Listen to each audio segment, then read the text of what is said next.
Hey there, folks, and welcome to the Growth Talk podcast. I'm Mike G, and I'm your guide and host, going through talking to builders, founders, and projects making waves in the Web3 space. Today, we have Oliver Thorn, Product and Marketing Manager from Hedera. Oliver, good to have you with us, brother.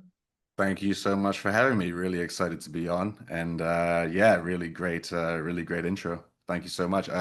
Just to parrot that, yeah, my name is Oliver. I am the product marketing manager for Hedera working at Hashgraph. Have worked in the Hedera ecosystem officially for the past coming up on 4 years. Coming up on 4 years. But I've been in the Hedera ecosystem for about 5 or 6. So yeah, really excited to be on here. Thank you, Mike, for having me. And yeah, excited to get this going. No, awesome. Oliver, it's great to have you with us. We're obviously going to dive in, talk about Hedera, one of the biggest projects in the crypto Web3 space. Before we do that, tell us a little bit about you. How did you get into the Web3 kind of rabbit hole? I find this is always an interesting question, like how people opened the door of crypto. How did you end up in the game? Yeah, I think I'll skip the story of how you first heard, because everyone has that story, right? Of like someone tells you in 2013 or 2012 that, oh, you know this thing about Bitcoin, it's digital money, and you're just like, whatever, let's go, let's go play games or whatever, right? So I'll skip that one, right? When I really started getting into it was probably in 2015. I was a sophomore in college in Boston. I was pretty interested in Bitcoin, mainly because I had heard it around, mainly from that first friend that told me about it way back when. And yeah, to be honest, I was very excited about the idea of um, an asset that would appreciate very, very quickly and make me a very, very rich man. And I think that I think that most people that say that that wasn't the main motivation early on is lying or extremely noble, right? But in this process, right, you get first into Bitcoin and then you explore the altcoin scene, right? The Ethereums, like the other top tens, and you realize, or at least in your perception, you think, okay, Bitcoin did this. These coins could have an even bigger potential, right? So it's still in that mindset of like, oh, I'm looking for gains, right? Mm, But I think that it ultimately had a very, very good effect on me because in this sort of pursuit of, oh, what could be the best project from a lucrative standpoint, um, I started to dig deep and learn more about the technology and mm, what it enabled and what it really meant and how disruptive it was to, the current paradigm. Um, so through this, I, was exposed to and very gladly explored and researched other projects, right? And I just couldn't get enough, right? And I assume that that is sort of a similar path that many people take. mm, Um, so it was always sort of a, I would say at this point, it was still a hobby of mine, right? mhm. Yeah. I toyed around with it. I would speak to friends about it, but it was never sort of my thing. I graduated with international relations, so I went to politics for a little bit, but I still had this itch, and I still really wanted to work with Web3 primarily, Mm, make it more part of my job. So I left politics, and I worked at a payments as a service company mhm. called Modular in the UK. Yeah. They basically provide payment rails for um, neobanks, or in my case, where I was qualifying leads, crypto custodians, crypto exchanges, lending platforms, that sort of thing. So at this Mm, point, I was starting to get more into crypto as a direct part of my business, but I mhm. still wasn't really satisfied. I wanted to make it all of my business. And it was around this time that I started discovering Hedera as a Hmm. community member. And I started contributing on Oh. Twitter, on the official subreddits. Back then it was Hashgraph, which is now defunct, but is now Uh-huh. Hedera.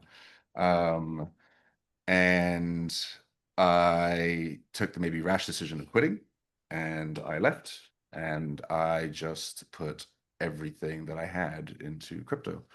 And the only thing I knew how to do, yes, exactly. And it was such a liberating feeling, honestly. Um, Even though I was jobless and almost broke, it was just yes, you know.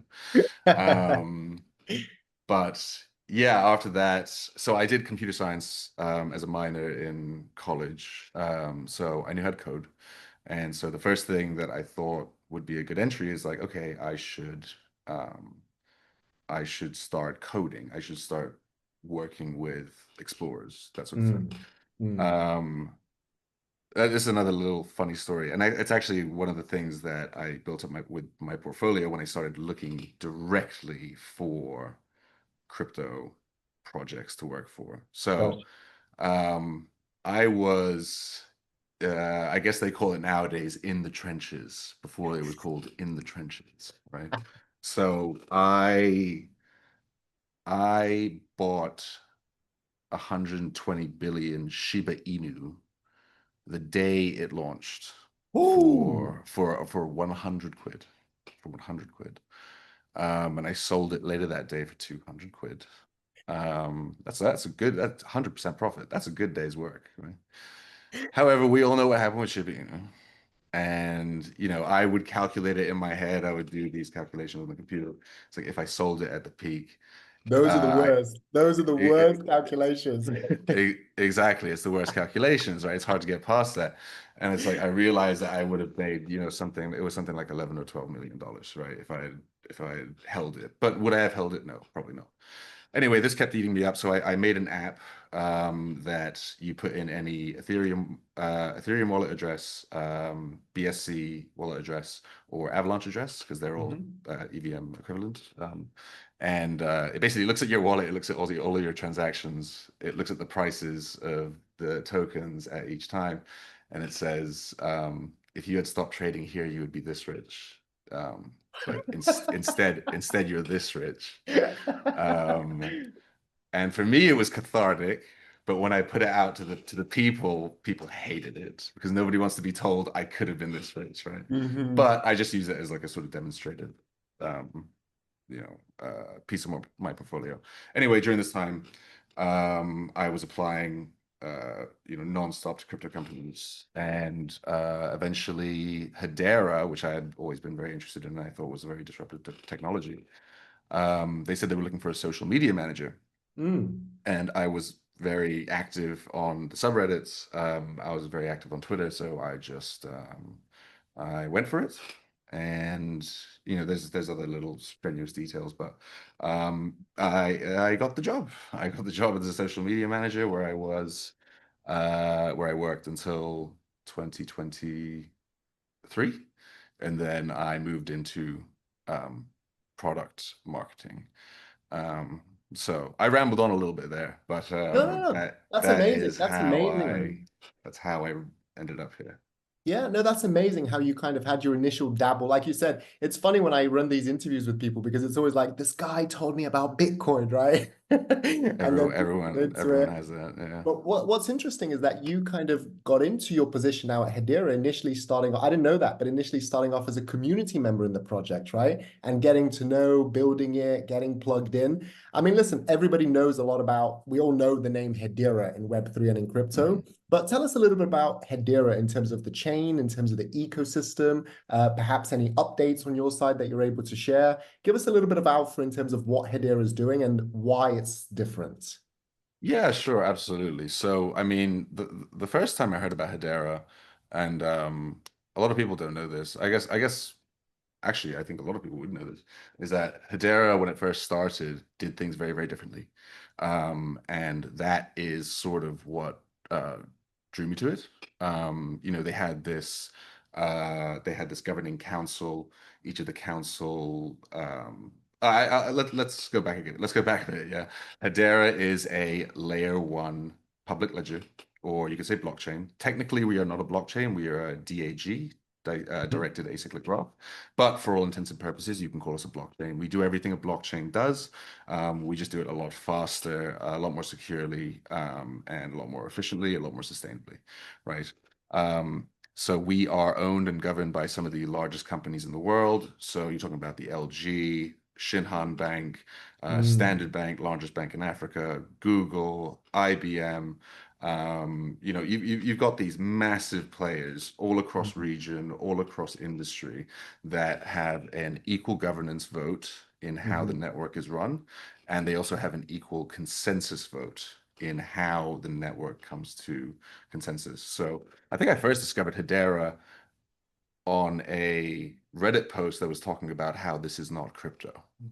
And yeah, because they saw it as very antithetical to the back in those days it was there was very much more a cypherpunk ideal within Yeah, crypto, yeah, right? true. And they saw this what they considered to be a centralized version of crypto, and they despised it, right? And Mm. so I looked at this post and I looked into it and I was like, this actually is kind of what is needed for the large scale enterprise adoption Mm.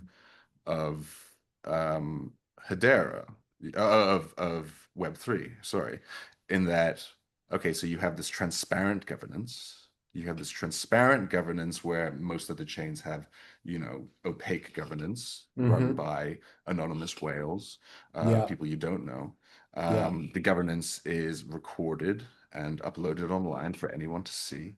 You have predictable fees based in USD, Hmm. which, as far as I know right now, no other chain has, which is essential for enterprise Yeah. large volume use cases, right? Mm. It's super easy and quick to grasp why that is the case. Just like if you're an enterprise and you have a very high throughput mission critical application built on DLT, um, and you pay in the token and the token goes up 100% Mm. overnight, which that happens in crypto. Hmm. It's not that crazy, even though we're sort of seen as mature.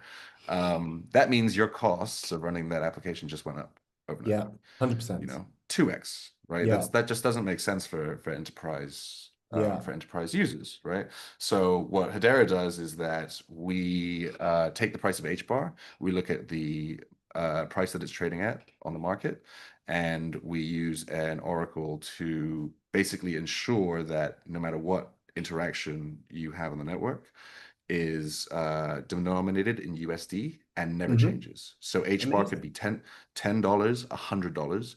What Amazing. you as a business pay Yeah, will always be the same in terms of yeah. USD, right? And I that's mean, just what's needed. for a business, you can just see why that's so useful.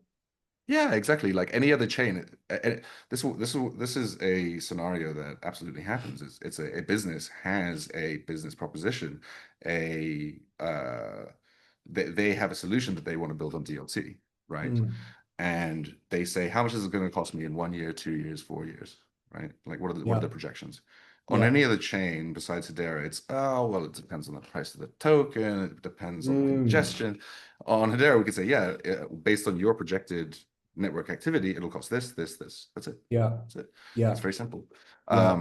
So there are lots of, I'm not going to go into every single attribute of Hedera, but there are lots of attributes that make Hedera extremely unique and very well positioned for the sort of current trend towards Mm. the adoption of Web3 by large enterprises, and now we're seeing governments, right? That's Um, it. That's it. s- yeah, exactly. It's like we are reaching. It's I guess I understand it's totally a meme, right? But it's like we are early.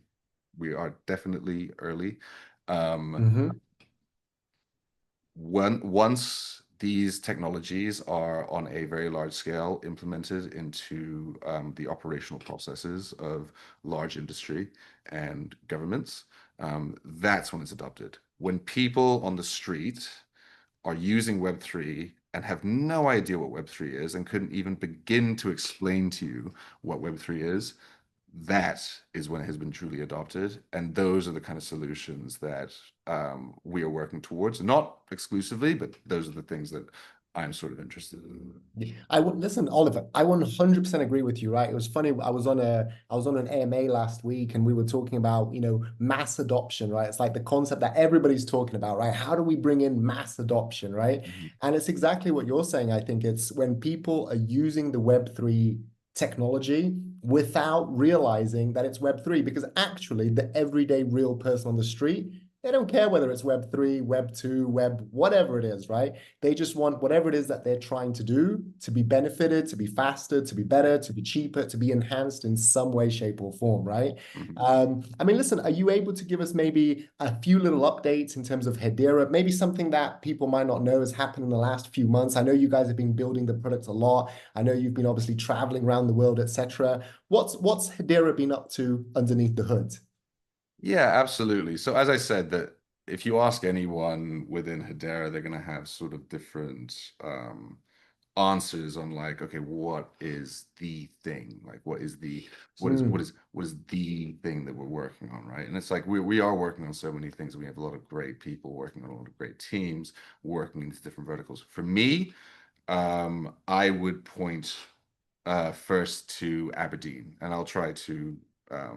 I feel like it's very, very easy to grasp very, very quickly, right? So this particular one I'm about to say didn't happen very, very recently, but it leads on to something that happened very, very recently, which is completely revolutionary, right? So I got them on the hook, right? For those that don't know, so Aberdeen is one of the largest fund managers in Europe. mhm, Um, they have money market funds. They have, UK government bonds on other assets. So what they did shortly after joining the Hedera mm, Council, sorry, I misspoke, mhm. is they tokenized interests in their multi-billion pound money market fund, right? Wow. So Mhm, a money market fund, for those that don't know, a money market fund is a very low risk, low yield investment vehicle made up of cash derivatives. It's a very safe investment, right? mhm. Um, however, um, I said however a little too early. Money market funds tend to compound daily, right? Okay.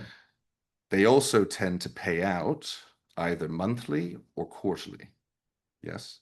Mhm, Every time, generally, typically, when people get the payout, they want to reinvest it immediately because they want to take advantage of that daily compounding interest, mhm, right? mhm. However, due to the legacy systems that these run on, the payouts will usually take 1 to 2 days before it's in your account, Gotcha. and then only then can you reinvest it, right? So under the Mm, legacy system, if you are invested in a money market fund and you mhm, get paid out monthly, mm. and over the course of a year, you could be missing out on a few weeks of daily compounding Yeah. interest because Yeah, makes sense. you can't reinvest it until it's settled into your account, right? If you're Mhm. a high net worth individual, but you don't even need to be a high net worth individual. If you're any individual, you want to be taking advantage of that daily compounding interest. Very By true. tokenizing interests in their money market fund, they were able to say to their customers, and this sort of goes back to the case of using Web3 without using Web3. They can say to their customers, your settlement is instead of it being 1 to 2 days, it's going to be under a minute, right? Wow. Right. Wow. And then we can automate the reinvestment, right? You don't have to do Mhm. anything, right? And the customer's not going to be like, wow, how'd you do that? Oh, well, it's distributed ledger and it goes here. No, they don't care. Mhm. They're going to be like, Yeah. great. They're going to be like, fantastic, right? Yes. So that was the sort of start of Aberdeen's tokenization efforts with Hedera, and they saw a huge ton of success. They did it through one of our other partners, Archax. Mm. Archax is a tokenization platform. It was the first FCA-regulated digital asset custodian and exchange.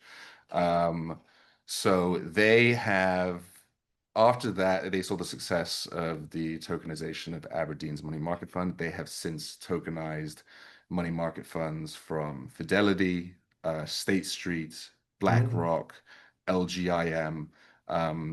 These are being tokenized. You can see it on our explorers.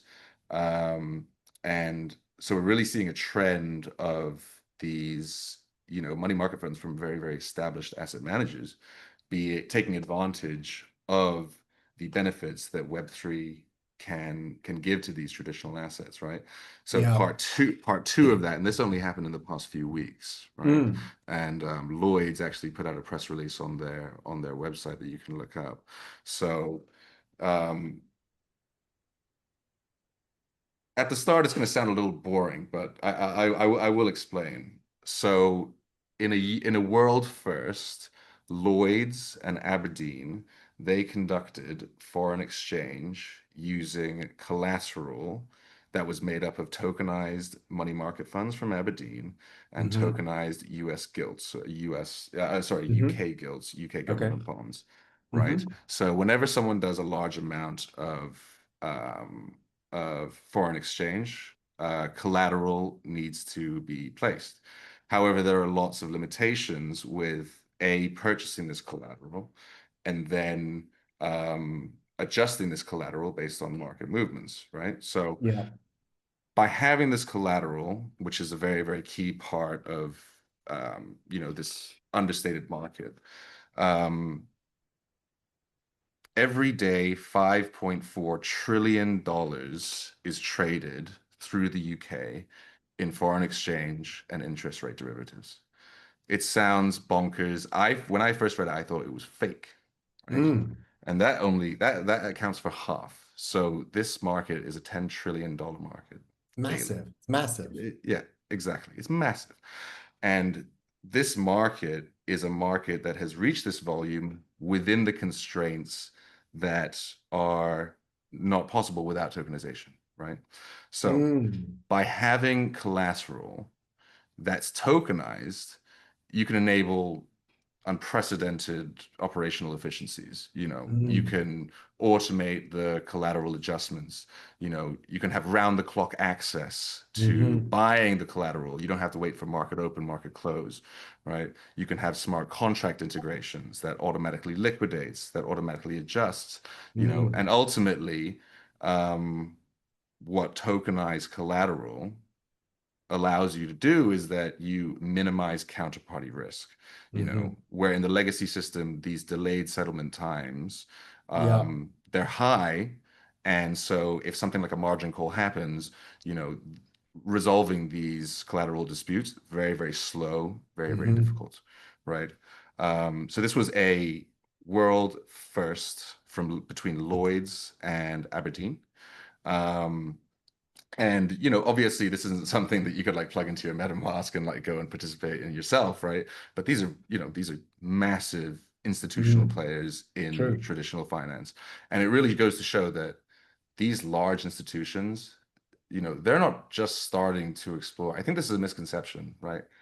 People think that banks are just starting to adopt Web3. It's not true. Banks and financial institutions have been exploring and experimenting with Web3 for a very, very long time. And they're Mm. just starting to put into production real world use cases where they're Mm-hmm. delivering value, right? Yeah. So, fast forward, speculate.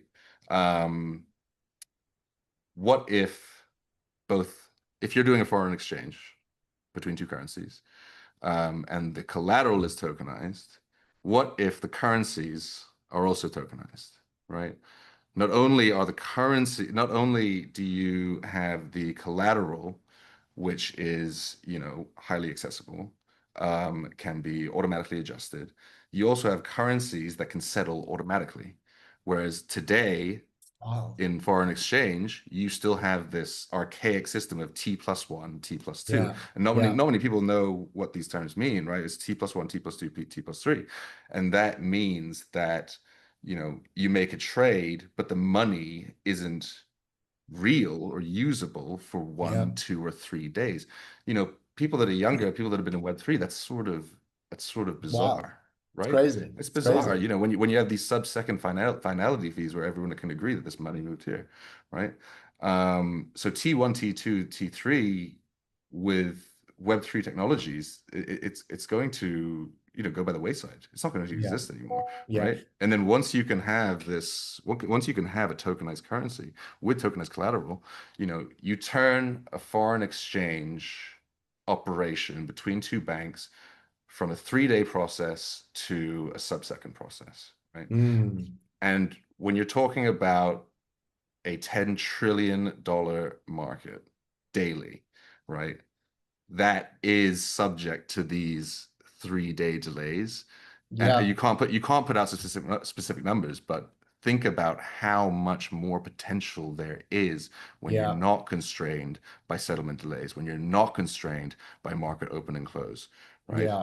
100%. So this is where I see huge, huge mass potential. 100%. And it's exactly what you were talking about earlier, Oliver, which is where, in the case of Aberdeen, the customers don't care whether it's Web3, Web whatever. They're just probably ecstatic from the benefit that they're getting from the new tech, Mhm. right? I mean, Oliver, listen, we're coming towards the end. You've shared some real alpha. You've shared some real insights in terms of Hedera.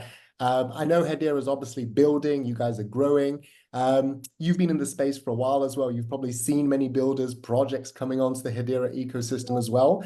Towards the end, I like to ask the guests to either give us one of their favorite quotes or some kind of advice for builders, right? So it's up to you. You can either give us maybe your favorite quote, or you could give us some kind of advice for the builders, founders tuning in on this, whichever one you prefer, whatever comes to your mind.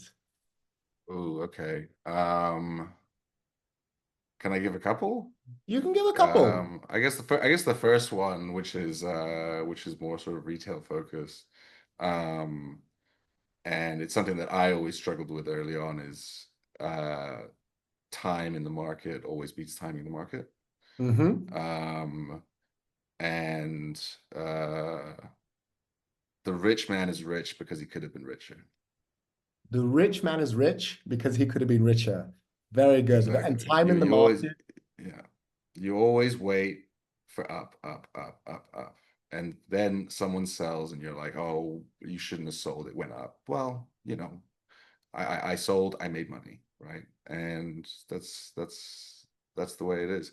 Um, yeah, so my quotes would definitely be sort of more retail focused. And then I guess as a more general thing, um, I was saying it in my head, it sounds so lame, but it's very true. It's never too late, right?